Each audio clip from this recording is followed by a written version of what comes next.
ग्वालियर की सड़कों पर गोलियों से अपनी पत्नी को भूनने वाला अरविंद क्या इतना पाक साफ था जितना अब तक आपने मीडिया में सुर्खियों में और खुद उसके फेसबुक लाइव वाले वीडियो में देखा था? और क्या अरविंद जिस तरीके से रिएक्ट कर रहा था वो इतना ही दूध का धुला हुआ था? जिस नंदिनी की मौत 5 गोलियां लगने के बाद हुई, उस नंदिनी के साथ आखिरकार अरविंद ने पहले क्या कुछ किया था? क्या नंदिनी भी दूध की धुली थी या फिर जो कातिल है अरविंद वो कितना साफ था? यह सब कुछ आज की क्राइम कथा की इस रिपोर्ट में आप देखेंगे। ये पूरी कहानी और वो पूरा प्रूफ भी जो आज हम आपके सामने पेश करने वाले हैं। नमस्कार, मेरा नाम है दिव्यांशु सिंह। क्राइम कथा के आज के एपिसोड में आपका बहुत स्वागत है। अरविंद परिहार नाम का जो शख्स है वो शुक्रवार की करीब शाम के वक्त एक वीडियो वायरल होता है जिसमें वो दिखाई दे रहा है।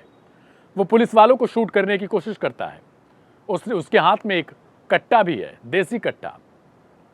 वो कट्टा वो कहाँ से पाता है ये जांच का विषय है। लेकिन इससे पहले वो 4 गोलियां अपनी पत्नी के जो उसका दिमाग है उसमें उतार चुका था। वो सड़क पर करीब मर चुकी थी, खून बह रहा था। वो लाइव कर रहा था, लोगों को कहानियां बता रहा था और कह रहा था कि उसकी पत्नी उसके साथ प्रताड़ना दे रही थी उसे और उसे फंसाने की धमकी दे रही थी। एवज में उससे एलिमनी मांग रही थी, रकम मांग रही थी। वो तमाम चीज़ें बता रहा था।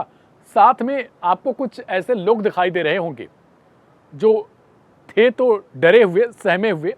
उनमें से कोई भी इंसान करीब नहीं जा सकता था क्योंकि उनको भी अपनी जान की परवाह थी। सामने सिरफिरा था जिसने अपनी पत्नी को मार डाला, तमाम आरोप लगा रहा था। इसके बाद अरविंद के समर्थन में एक पूरी फौज खड़ी हो जाती है।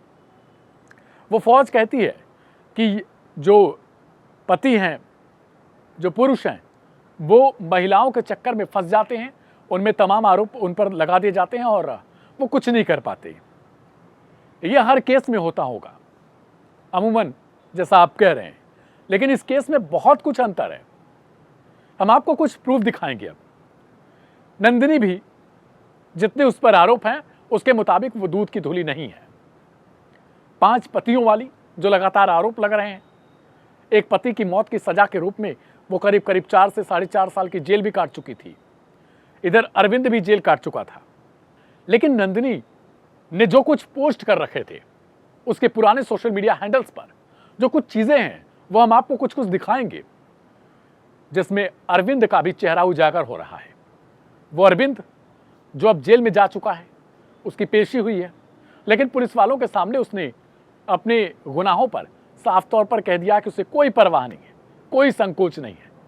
उसकी मांग तो ये थी कि काश उसकी पत्नी उसके सामने दम तोड़ चुकी होती, न कि एम्बुलेंस में ले जाते वक्त हॉस्पिटल में उसने दम तोड़ा होता। ये अरविंद के कुछ पोस्ट आपको ठीक मेरे बगल में दिख रहे होंगे जिसमें वो किसी भद्दी तरीके से अपनी पत्नी के साथ बातचीत कर रहा था। ये उसकी तीसरी पत्नी है। एक पत्नी ऑलरेडी उसकी है जो गांव में रह रही थी। वो कुछ भी बोलने से बेचारी कतरा रही है। इसका एक बेटा भी है, दूसरी तरफ नंदिनी का भी बेटा है। दोनों का परिवार उजड़ चुका है। सिर्फ इस केस में, क्योंकि आजकल जो गर्लफ्रेंड और बॉयफ्रेंड का चक्कर चल रहा है, इसमें दोनों घरों के रिश्ते उजड़ चुके हैं। दोनों का परिवार उजड़ चुका है। वो बच्चे अनाथ हो गए इन दोनों के। लेकिन इसमें ये अपनी पत्नी से एक तरफ एक आपको चैट दिख रही होगी जिसमें माफी मांगता है, कहता है आगे से वो ध्यान देगा, बाबू समझ जाओ। एक ऑडियो में मैं आपको आगे सुनाऊंगा। इस ऑडियो की पुष्टि मैं नहीं करता। ये खुद नंदिनी ने अपने फेसबुक पेज से इस मर्डर से पहले ही डाल रखा था, कुछ दिनों पहले ही। उसमें ये अरविंद अपनी हर बात को स्वीकार कर रहा है। किसने मारपीट की है, इसकी एक पूजा नाम की गर्लफ्रेंड भी है और उस पूजा को भी ये गाली देता है। साथ में ये भी कहता है कि वो उसे मार डालेगा, पूजा को, भले ही उसे जेल जाना पड़े। यानी अरविंद की मंशा जो है वो पहले से थी कि वो हत्या कर सकता है किसी का भी। ये ऑडियो सुनने के बाद आपको भी पता चल सकता है। ये ऑडियो हमने इसी नंदिनी के पेज से उठा रखा है। नहीं चढ़ाते, 2 बार मारने की कोशिश नहीं करते। ठीक है बाबू, गलती हो गई यार बच्चा, अब आइंदा गलती नहीं होगी। माँ की कसम, खाटू श्याम बाबा की कसम खा रहा हूँ, काली जी की कसम, कभी गलती नहीं होगी यार आज के बाद यार बच्चा। आज के बाद मैं तुमसे कभी तय करके भी बोल जाऊँ, गुस्से में चिल्ला के भी बोल जाऊँ तो उसका मैं जवाबदार हूँ। और बोलो। अरे चिल्लाने की छोड़ो, तुमने तो बहुत मारा और हमने इतना सहा है ना, हाथ से ज्यादा तुम्हारे हाथ पाँव सब जोड़ लाए, सब हर तरीके से तुमको समझा के देख लिया, तुम सुधरे ही नहीं। लास्ट ऑप्शन तुमने, और पता है सबको क्या लग रहा है कि ना मैं गलत हूँ, मैंने छोड़ दिया पति को। मैंने नहीं छोड़ा है, तुमने मजबूर किया है, हमारे पास रास्ता ही नहीं बचने दिया क्या छोड़ने के अलावा। ये ऑडियो कितना सच्चा है? हालांकि ये कुछ दिन पहले है, इसमें जो यूजर्स हैं जो नंदिनी को ऑलरेडी फॉलो कर रहे थे, इस केस को फॉलो कर रहे थे, वो लोग खुद कह रहे हैं कि अरविंद इस तरीके का व्यक्ति है, उसे छोड़ देना चाहिए नंदिनी आपको।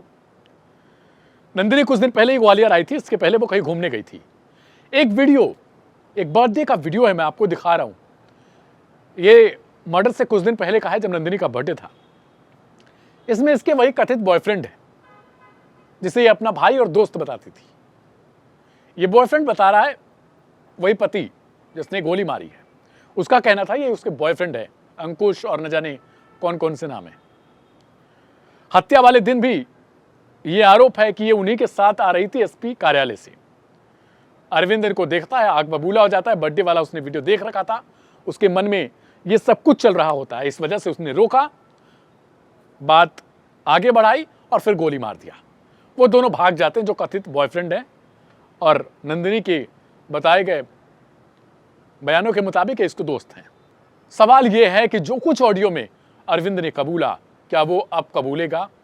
जो कुछ वो नंदिनी के साथ कह रहा है कि हम दोनों मिल बांट कर रोटी बनाएंगे, खाएंगे, पैसा कमाएंगे, दुनिया को कोई लेना देना नहीं, जबकि नंदिनी कह रही है कि तुमने मुझे मारने की कोशिश की, तुमने दुनिया में मुझे ये साबित करने की कोशिश की कि मैं बदचलन हूँ, मेरे अंदर बहुत कमियां हैं, मैं बहुतों लड़कों के साथ रहती हूँ, तुमने ये सब लोगों से कहा है।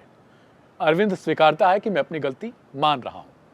सवाल ये है कि अरविंद इस हत्याकांड के बाद ये गलती मानेगा? जो कुछ उसने कहा है, नंदिनी भी जिस तरीके से उसके पुराने इतिहास रहे हैं, वो भी इसी राह पर चल रही थी। लेकिन इस वक्त के घटनाक्रम सवाल खड़े करते हैं कि क्या वास्तव में इन दोनों के बीच सब कुछ ऐसा था? क्या एक तरफा था कि अरविंद ही सिर्फ सताया गया युवक है जो पहले से पत्नी मौजूद होने के बाद भी साल 2023 में नंदिनी के साथ एक और शादी कर लेता है आर्य समाज मंदिर में, ये जानते हुए भी कि नंदिनी का पुराना करियर कैसा रहा है? क्या अरविंद को यह सब कुछ पता था? अरविंद तो यहां तक करता था कि एक वार्ड नंबर 9 से वो खड़ा था, किसी दूसरे कैंडिडेट के कहने पर जिला पंचायत सदस्य में वो बैठ जाता है, लेकिन जब भी पोस्टर छपवाता है तो अपने आप को जिला पंचायत सदस्य बताता है। तो सवाल अरविंद को लेकर भी है कि एक तरफा जिस तरीके से जो नंदिनी मर चुकी है, जिसकी हत्या हो चुकी है, उसे लेकर लोगों के मन में यह पैदा हो चुका है कि नंदिनी ही इसी काबिल थी, इसी तरीके की हत्या उसकी की जानी चाहिए थी, जबकि भारतीय संविधान में हमारी तरफ हर चीजों के लिए सजा का प्रावधान है। हो सकता है बहुत सारे ऐसे केस होते हैं जिसमें पुरुष सताए जाते हैं। जो तमाम हमने खबरें देखी हैं, जो तमाम हमने रिपोर्ट्स देखी हैं, उनमें कुछ इसी तरीके की चीजें दिखाई देती हैं जिनमें पुरुष जो हैं वो सताए जाते हैं, उन्हें खुद से अपनी जान देनी पड़ती है, वो तमाम चीजें हैं। लेकिन सवाल यह है कि क्या सबको सिर्फ एक केस पर तोल के देखना चाहिए? जो पुराने इतिहास रहे हैं उन्हीं को लेकर किसी दूसरे केस में भी हमें सोचना चाहिए। अगर नंदिनी 5 पतियों वाली थी, जो लगातार हेडिंग्स चल रही हैं, हेडलाइंस चल रही, खबरें चलाई जा रही हैं, तो 3 पत्नियों वाला अरविंद क्या दूध का धुला है? ये मैं ठीक बगल में नंदिनी के वो पुराने पोस्ट आप देखिए। एक इंसान अपने जीवित रहने के दौरान ये सोच नहीं सकता कि वो जो कुछ लिख रहा है कल की वही सच्चाई है। नंदिनी इसमें लिखती है कि लाश के सामने बैठकर रोने से वो जीवित नहीं हो जाता, और नंदिनी के साथ कुछ ऐसा ही हुआ। उसने ये भी लिखा कि क्या पता कि आप जिसके लिए रो रहे हैं भविष्य में वो है या नहीं है। नंदिनी के साथ भी कुछ ऐसा हुआ।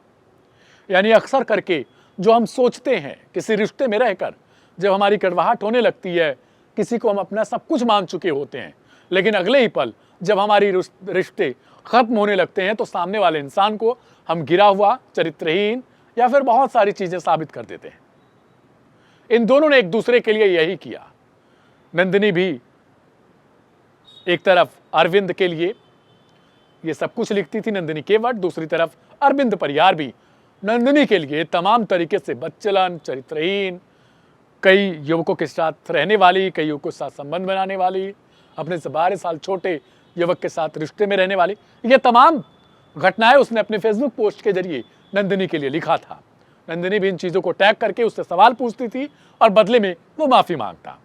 तो ये सब कुछ हो रहा था, लेकिन इन सब के पीछे सबसे बड़ी जो स्थिति है, बहुत बड़ा सवाल है, वो पुलिस व्यवस्था को लेकर है। जब इन दोनों के ये चैट वायरल होते, ये दोनों पहुंचते पुलिस वालों के पास, तो पुलिस क्यों सुनसान बनी फिर रही थी।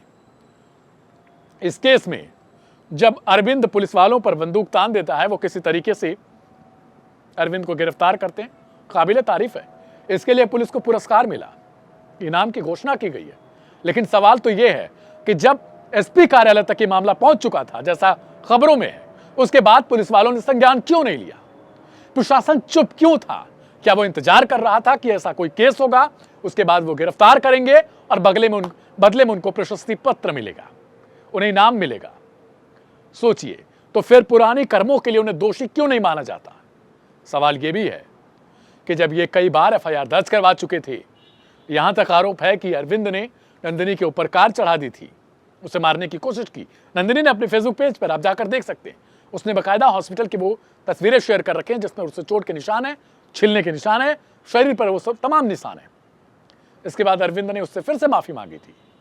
लेकिन दूसरी तरफ जब नंदिनी ये आरोप लगाती थी, तो पुलिस वाले जांच क्यों नहीं किए कि क्या वास्तव में नंदिनी के आरोप सत्य हैं या फिर निरर्थक हैं? और उधर अरविंद भी जब अपने आप को पीड़ित बताता था, उसने भी एफआईआर लिखवा चुकी थी कई बार कि नंदिनी ऐसा कर रही है। तो पुलिस इतनी चुप क्यों बन चुकी थी? इतनी मौन धारणा क्यों थी?